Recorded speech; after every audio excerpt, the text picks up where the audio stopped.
You're on CYInterview. I'm Christianic. Featured columnist Jay Bilstein is with me today on CYInterview. We welcome producer, dancer, choreographer, a Las Vegas and veteran entertainer, Jennifer Romas of Sexxy, the show, which takes place at the Westgate Las Vegas Hotel and Casino. Jennifer Romas, thanks so much for being with us on CYInterview today. How are you? I'm wonderful, you guys. Thank you so much for having me. Oh, you're most welcome. We're very excited to have someone on who's seen so many different changes in the Las Vegas entertainment scene over the last more than 2 decades. So I just want to get into that to begin with. You're dating me. We're not supposed to tell them my real age. Well, you always mentioned, when you reached out to us, how long you've seen many of the changes in this city happen. So I just want to start with that. I feel there are a few people who really can speak candidly about what the Las Vegas entertainment scene is going to be dealing with, as things get back to normal. Some of the resorts are opening this coming week. I really would love to ask you, what do you think is the future for many shows in Las Vegas, including Sexxy, the show at the Westgate? What is it going to take to get things up and running and be meaningful, profitable, safe, and productive and happy for everybody, you think?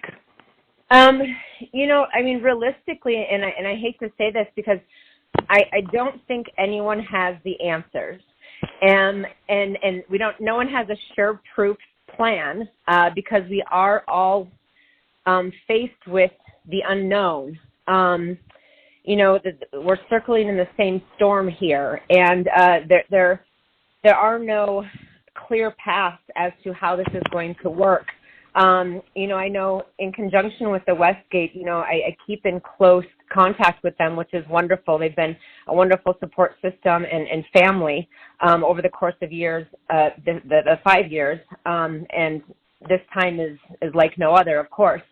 But, we will come back. Entertainment will come back. I believe that with my heart and my soul. I think we all kind of feel this and can relate.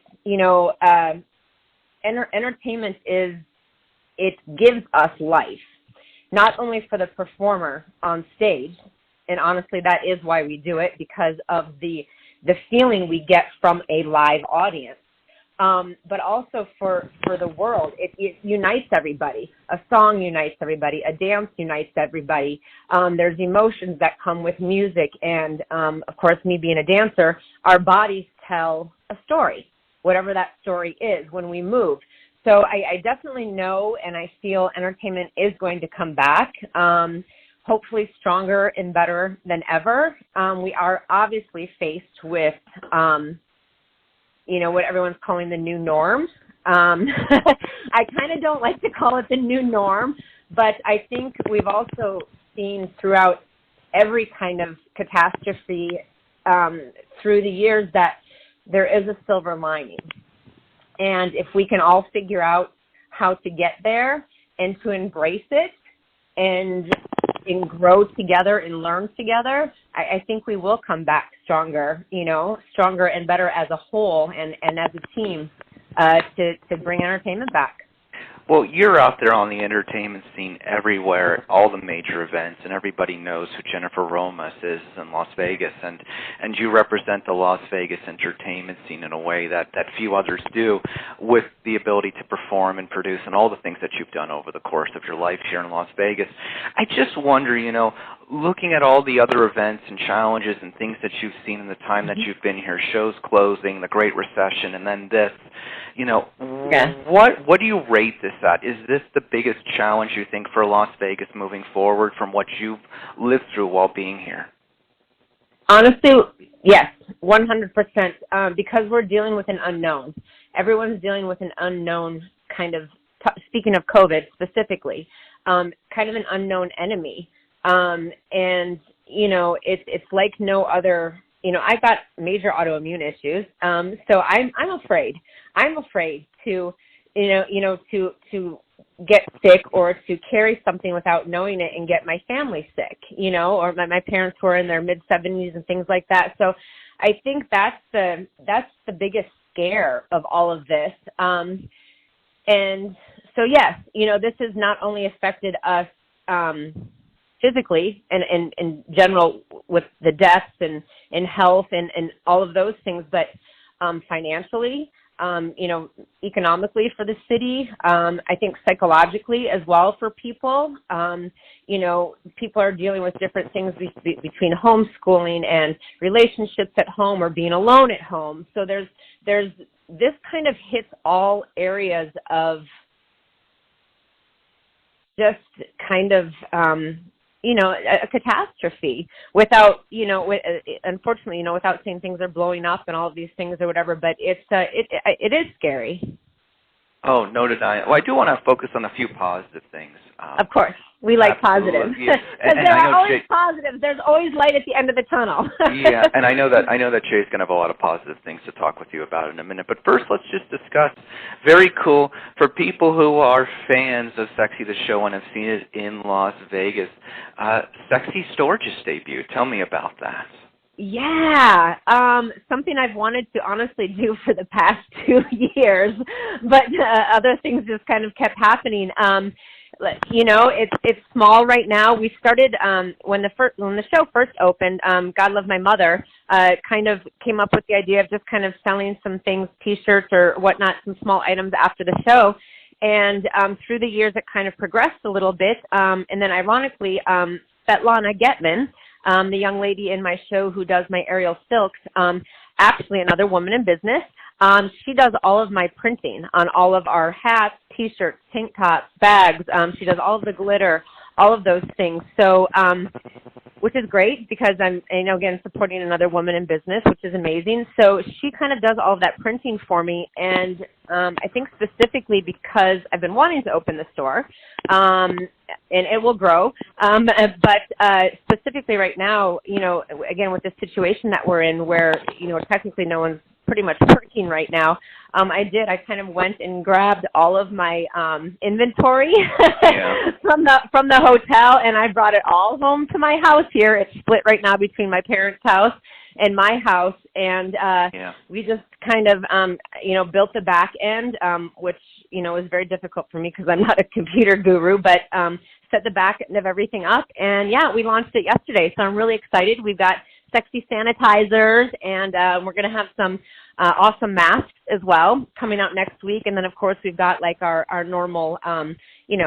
branded wear right now. And then hopefully, again, that will grow to maybe some lingerie in the future or a clothing line or makeup and things like that. That's kind of the idea of the brand growing. Well, absolutely. Well, if people want to support the show while the show is off for now, they can go to sexxystore.com, and we'll put a link at the bottom of the CY interview so everyone can see all the show merchandise. Well, in closing, before I throw it over to Jay, one last thing I'd love to ask you. What else have you been doing in this downtime? I think some life refocusing a little bit. I'll be honest. It's been tough. I think tough for everybody trying to find their niche and kind of find a new groove, a new dance to dance to, shall I say? But honestly, obviously I've been working out like a mad woman, going from having 5 memberships and a personal trainer to every gym in town, to realistically just working at home in my studio here. I bought myself a treadmill, and I've got a pole, which is great for pole fitness and things like that. And I'm working out a lot. Again, kind of working on a lot of things for the back end of Sexxy. I think if this has kind of taught me one thing about business is that there are so many different aspects in which a brand or a company or a business can grow. So many things now that we can kind of do online and things, which again, we're working kind of with a little bit on the back end with Sexxy. We've got Cameo coming out next week for all the girls that they'll be able to link to get shout outs from, the girls in the cast individually. And then of course, us as a whole, once the show comes back, working on some, our Sexxy cocktails and, promoting workouts and some dance videos and things like that coming into the future, which will all be part of the show moving forward. Jay? Well, first of all, Jennifer, I'm so glad you're here with us. And I am too. you know, in listening to you speak with Chris, I think we got the first thing established was that you started working in Las Vegas when you were 5 years old, apparently. Exactly. Five and a half, but, you know, it's okay. 5.5. I always wondered. I always wondered how it was to be a child dance prodigy. I know, actually, from doing a little bit of research, you started out in gymnastics, which we'll get to for a moment. I did. But on a positive note, I am with you 150%, or to quote maybe one of my young nieces or nephews, 150 bazillion%. That Las Vegas will both survive and thrive. Yes, And I think of the words of the author. He was an author from back in the Great Depression. His name was Napoleon Hill. He wrote a book called Think and Grow Rich. And one of the great takeaway lines in the book was, with every adversity comes the seed of an equal or greater advantage. So definitely. This is an adversity. There's, you know, we're not gonna dress this up and say, oh no, this is nothing. It's an adversity, but there does come the seed of an equal or greater advantage, and I couldn't agree with you more. And just to hear you speak, not only are you incredibly articulate, but you have such tremendous good positive energy, and that's exactly what the city needs. You're very much welcome. I wanted to ask you this. You've got so much to your resume, to your curricula vitae. How is it to juggle dancing, choreography, and producing? What is that like for a production, have to wear so many hats?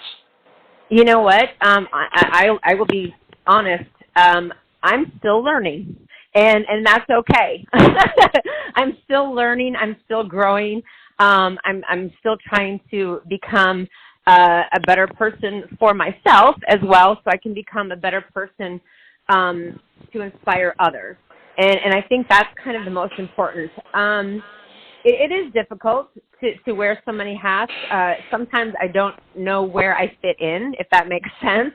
I wake up and I'm like, who am I today? Am I Jen that just kind of, you know, gets to go to work and do her thing? Or am I Jen that has to put out fires? Or am I Jen that has to, you know, deal with this or that? And so it's a little bit of juggling. But I've got a great support system, and you know, I have an incredible team.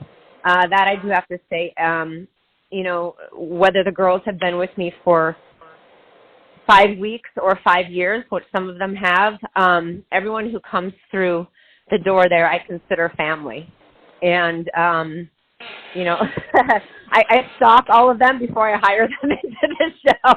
I'm just kidding, but no, I do. You know, again, because it's such a family-run. You know, I am there. My parents are there, and I just believe that we want to have fun when we perform. We want to, you know, no cattiness and no instances and messes behind the scene, and I think that's what makes us so special when we actually come on stage. But in answer to your question, because I kind of got sidetracked there, sometimes I don't know what hat I'm wearing. It's navigating each and every single day. I do wake up every single morning, and kind of dependent on how I feel, whether it be happy or sad or energetic or hopeful or whatever, I actually go through a list of quotes. And I tell those things to myself each and every single day. And I think sometimes we need to train our minds to get us through situations, or to, you know, come out on the positive end. Our minds are incredible things, as we all know, and to train your mind before kind of training everything else, I think is one of the biggest things I've also learned kind of throughout this whole pandemic. You know what? I would agree 100%. I've spent a very long time in athletics and training and so forth, and competed in different things. And the mind is the master. The body is the slave. The body is the slave. The body follows the mind there are some people with such strong minds that if they don't reel it in a little bit, they can actually abuse the body and break down the body. I had a good number of years ago. I mean a good number of years ago, meaning a long, long time ago, before no, please let me assure you, Jennifer, before your parents met, okay? A long time ago. I grew up in New York City, and I was working as a personal trainer back in the days when no such thing existed. Nobody, there were no certifications, there were no certifying organizations, there was nothing. Right. And I was in this specific health club, as they used to call it back then, in Greenwich Village. And a lot of my coworkers were dancers. They were Broadway dancers. Wow, of course. And what happened was they would have a gig, and they'd be with a show, and, hey, if they got onto, let's say, Cats, and Cats lasted forever, well, you're dancing in that, I guess it's, in dancing, would it be called a chorus? Would that be called a... Yep. As in a chorus line, no? As in a chorus line. Yep. So, they were chorus dancers, and a few of them moved up beyond that, but, sometimes you'd be in a Broadway show that lasted 6 or 8 weeks, and then you still needed to eat. Now, this was back in the days when you didn't have to be a multimillionaire to live in Manhattan. And so they were working in this gym, and they were teaching, think back to the Jane Fonda days when, there was all this aerobicize, jazzercise, and all this kind of stuff. And I got to be friendly with a lot of these women, and I have to tell you, I mean, I don't know if the average person understands just how rigorous the life of a dancer is. I've used this term on a number of occasions. I don't know if you agree with it, Jennifer. I call dancers art-leets, right? Because it's a combination of art and athletics. It's human moving art. Can you speak for a few moments about the training and rigors of what it's like to be a professional dancer? I know you have a background in gymnastics and all. What's that like? How much does it take? I agree with you 100%, or a zillion, like you said earlier. Dancers are a unique breed, and I've always said this. I truly feel it is a part of us. It's a part of our soul and our passion. We live it, we eat it, we breathe it, we sleep it, the physical demands of the body are one thing too, but also again the mental demands as well, in terms of auditioning and being accepted into certain programs or to certain shows and things like this. So you not only have to be at the top of you're on top of your craft and the best that you can be, but also have tough skin as well for when you don't get the gig or you don't get the job or you weren't right for this. And so there's so many different aspects, I think, that go into what makes a dancer a dancer. Again, we tell a story. A singer sings, and they speak the words of the song, and they tell a story with the actual words. A dancer takes the words to a song, and most of us probably think of something that happened to us or a way that we feel that triggers something emotionally within our bodies and our souls, so that when we move, we are telling the story with our body.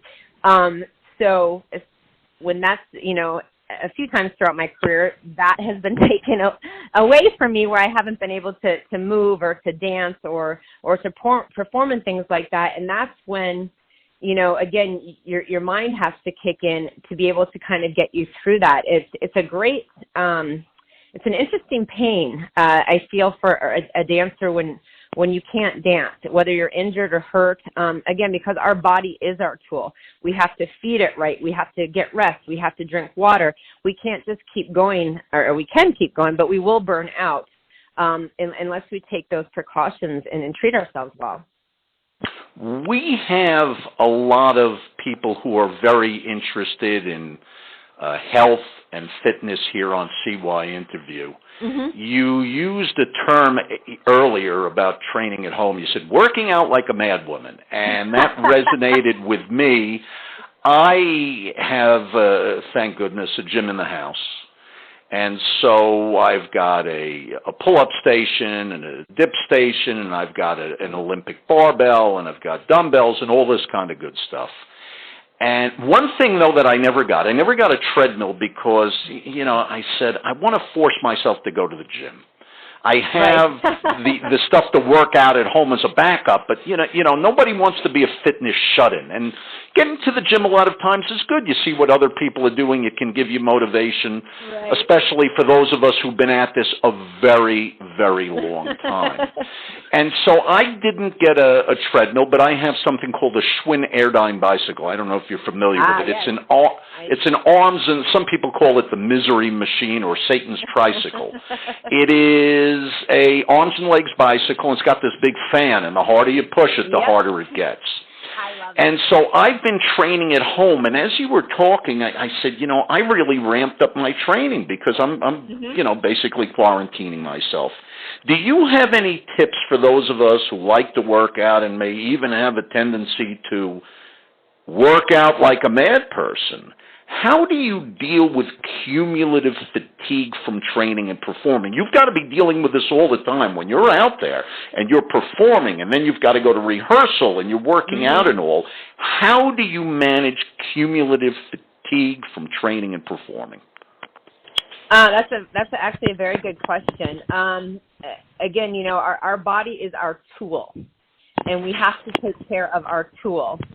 Or injuries will happen, we'll get run down. I happen to have a lot of injuries that I have now come to me. And of course, the older I get, a lot of injuries and arthritis and gone through knee surgeries and all of those things or whatever. So I think, there's some simple things, obviously, that people can do. Old school Epsom salt baths are great. That really help you. Obviously, drinking tons of water and eating healthy gives energy to your body. Glutamine is a great thing that I use to rebuild my muscles before and after workouts, which is great. Always stretching. Always stretching before and after any workout, no matter if you're just working out or if you're a dancer or whatever it is.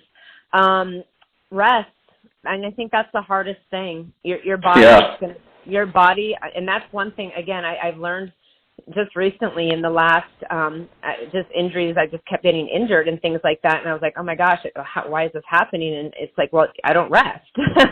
My body, if I don't sleep enough, your body doesn't have time to repair, and those are the things that are just as important as your training. To get rest. I'm sounding like a parent now, but it is true. All these things that parents tell, or coaches or whatever tell their athletes and things like that, they really are honestly true. But I think finding a routine as well too. If you get into a routine and you make it a habit. Anything that becomes a habit, I think, is easier to kind of follow along. Like I said, just taking some precautions. If you have to wear braces or knee braces or ankle braces, things like that, find exercises that don't actually hurt your body. I really, honestly, myself, I actually don't ever work out with weights that often. My body type, I build muscle very, very quickly, and that makes me bulky. So I use like TheraBands and my own body weight for a lot of exercises, which makes it, easier and better for my joints and keeps my flexibility flexible. That would be my kind of advice. It's interesting as you speak. I have a very close friend, and he was an amateur boxer, and he's a very excellent tennis player. And, like you, like me, a lot of time in training and so forth, and we talk about cumulative injuries after time and all.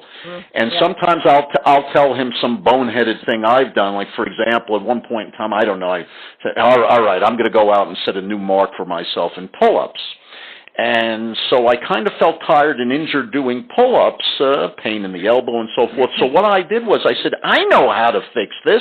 I'll add weight. I won't just do them for repetitions. I'll add weight. I'm going to use a counterintuitive approach. I won't do less. I'll do more. Well, yeah, and then he turned to me and he said, I have a quote for you from Benjamin Franklin. I said, what is it? He said, well, old Ben Franklin said, experience keeps a dear school, but a fool will learn in no other. So color me a fool, because too many times in my life, I had to be sat down by the injury or the fatigue, rather than saying, there's a reason why athletes periodize. There's a reason why there's on-season and off-season and backing off and all that. Some of us just are as stubborn as, what do they say, stubborn as a Missouri mule? Stubborn as a mule. But no, I'm right there with you. I push myself until it just breaks. I push myself until I break. And I really have learned that that is not, that is not the way to do it. Yeah, no, you're 100% correct. I want to take a little bit of a turn. I think we've established for everybody just how rigorous dancing is. It's just an incredible. I think it's a very tough lifestyle. I think you have to. There's something that's got to be in someone. I think anybody could probably. Well, I'll ask you. Would you agree that anybody could learn to become somewhat more graceful if they were willing to put some time into training? Oh, of course, definitely. And football players are actually told to take ballet for their balance. Absolutely, like absolutely. So, yes. And same thing with boxers and things like that as well too. It's very it's great for your core and again for balance and the fluidity of any movement. So yes, I think anyone can learn to become more graceful. Dance is one of those things that it is difficult to just become great at like 30.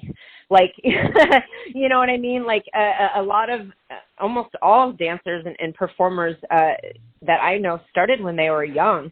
So it's something, true dancers and performers and things like that. Of course, there's a lot of different styles of dance and things like that, and you can always learn at any age. But I do feel like the influence for most dancers came when they were quite young. I agree 100%, and so I think we're in agreement. Yeah, you could get more graceful if you're willing to put some time into things. But I think when it comes to dance, exactly what you said, Jennifer, you've got to start young, you've got to start in the right window of opportunity so that your entire neurological system kind of develops around, dare I say, a mentality of dance. I'll tell you, in New York City, it came to the point that walking down the street after working with these incredible dancers, I literally could pick out dancers on the street all the time, and I could often tell, this person is ballet. They would move differently. Some we used to call the duck walk of the ballerinas and all. But you could tell. To wit, I want to ask you this question: do you think, though, you have to have? Can someone without a heck of a lot of innate talent, and I'm thinking right now, somewhere there's a young woman listening to this, or a young man listening to this, teenage, adolescent. If they've been in dance class and not picking up things right away, can they still hope to become a great dancer, or is it something you need both immediate aptitude plus years of training and desire? So this is one of my favorite quotes, and I do believe this. Great dancers are great. Great dancers are not great because of their technique. They are great because of their passion. That was from Martha Graham. Wow. And I honestly, I kind of do believe that. I'm not the most technical dancer in the world. Of course, I've had tons of training and things like that or whatever, but, I can't do 17 pirouettes and fouettes and, any of that stuff anymore, which dancers can blow me out of the water, right now. But I have an undying passion for it, and I think that's what a lot of people have too. And at that point, yes, you have to have some sort of technique and things like that, but your passion kind of overrides that, I believe. And again, that's kind of going back to what is a dancer. And not taking the obvious out of context. If you're auditioning for something, well, yeah, you have to be able to do this or pick up the combination or have some sort of technique or whatever. But I think passion goes a long way, and that's one of my favorite quotes for dancers. Great dancer. I think you're absolutely right. I think you're absolutely right. I saw on YouTube.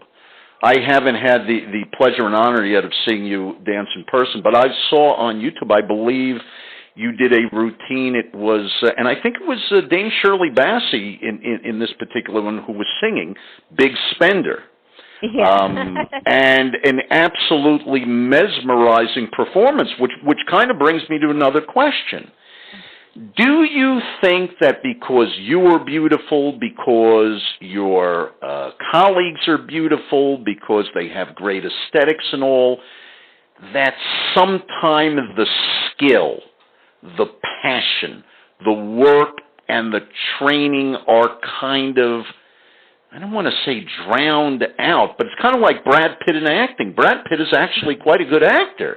But a lot of times people don't really, at least years ago, maybe he's probably not the heartthrob at the moment. He's in his mid-50s, but well,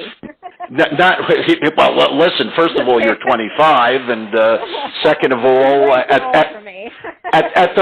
the rate you're aging, you'll never reach 55, and you'll be here another 100 years. So maybe you've got a little wizard-esque blood, but. Does that ever get old, where people focus so much on the personal aesthetic as opposed to everything that goes into it? I'll make it a compound question, Jennifer. Do you have to deal with, stage door Johnnies and guys who watch the show, women who watch, oh my God, she's the most beautiful, and they're not really looking at it like you would look at a sports performer, let's say? To answer that question specifically, you have to come see the show. well, it is called Sexxy, so I've got to ask the question. Well, no, I honestly, and I think this is what kind of sets our show apart specifically. It is, yes, an adult variety review, but we are athletes. And that reads the moment the curtain opens. And not only the men realize that, but the women do as well, too. And, that's one of the biggest comments that we get after the show is that, oh, my gosh, well, which makes me laugh, you guys can really dance, or you're really great performers, or, oh, my gosh, you're such athletes. And it's like, well, yeah, all of the girls are technically trained and all of those things. And I think it's a stereotype of what is this, and again, I've done many other things besides this particular genre. But speaking about the actual show, I think people do go in kind of into the unknown and have an expectation of what they think they're going to see. And when they come out, I believe that 99% of the time they are more pleased than well, obviously they're more pleased than what I came out. Just kidding, but they are like wowed at the fact that oh my gosh, they're athletes too. That this is incredible, and it's a wonderful feeling as well too. Like I said, both men and women alike. It's I have to say, from what I've watched of you, I can't wait to see the show, and I can't wait until it opens again. I have to say also, you are extremely well spoken and have a very, very good ability and command of how to discuss your craft and all. And there's a reason. There's a reason why you're considered one of the leaders in Las Vegas, and Las Vegas is going to need you more than ever. So well, I really Las Vegas has embraced me. It has embraced me, and there's been a few times throughout my career too where I've been, down and out, like I said, with some injuries and things like that. And Las Vegas has really embraced me. And if it was not for this community, I would not be in the position that I am in. So I owe a lot to the city. Well, you really put the best face and best foot forward for the city of Las Vegas and Paradise and all. And Really terrific having you, and I hope you come back because there's so many other things I have to ask you. But this would end up being a 4-hour interview, and we could get into Alexander technique, and we could get into Rolfing, and we could get into foot care, and God knows what else. I love it. You know, I do want to say this because I was joking about my age. And I do want to throw this out there because I do think it is important. You know, the brand Sexxy is trademarked, and I do kid about it because it's fun to kid about. But you know, age really shouldn't matter. Sexxy is about being confident and passionate and empowering and inspiring, and it's not about what you're wearing. It's about who you are as a person. And I think all women need to know that. Men and women need to know that. Whether you're 20 or whether you're 70, whether you're male or whether you're female, it's about you and being your own kind of sexy. That's kind of one of my taglines. And so I don't want anyone to think, I'm going to be 45 this year. I'm going to throw that out there right now. So I don't want anyone to ever, you know, think like, I don't deserve this, or I shouldn't be that because I'm not 22 or because I'm this age or whatever. So it really doesn't matter. It's all about you and being who you are, and I think we all need to embrace that. Well, I will tell you this. I'm older than you, and not by just a little. At this point in my life, I'm searching for the fountain of middle age. Actually, that's a line from Back to School from the late great Rodney Dangerfield in that 1986 movie. But yeah, searching for the fountain of middle age. But well, you're far too. Brad Pitt's age, though, so there we go. But listen, today women are no longer looking to the older, more mature man. They're looking for maybe the young, exciting, athletic guy or something. But the bottom line is for love, my friend. there you have it. But I will say you're far too humble and you're far too modest, because when everybody sees your picture, they're going to say hubba hubba. So God bless you. I don't know what you are. Maybe you're a vampire and you're drinking the blood of who knows. But we'll stick with 25 for all purposes. Chris? I love that. That's great. And two things before we wrap up. I think from what you guys were just talking about, you know, you obviously are an inspiration to a lot of people. Thank you. And a lot of people inspire me, so thank you. And the one other thing I would say to you, as you were talking about with Shay earlier, whether you realize it or not, you are the coach of your own production. Yes, I am. That's a great way to think about it. I try to be. I try to be the best I can be. Again, I've been there. I've been on the other side of the line. So I make mistakes. I'm not perfect, and I'm still learning, like I said. But I try. I do try. You know, to be compassionate and to be the best person I can be moving forward.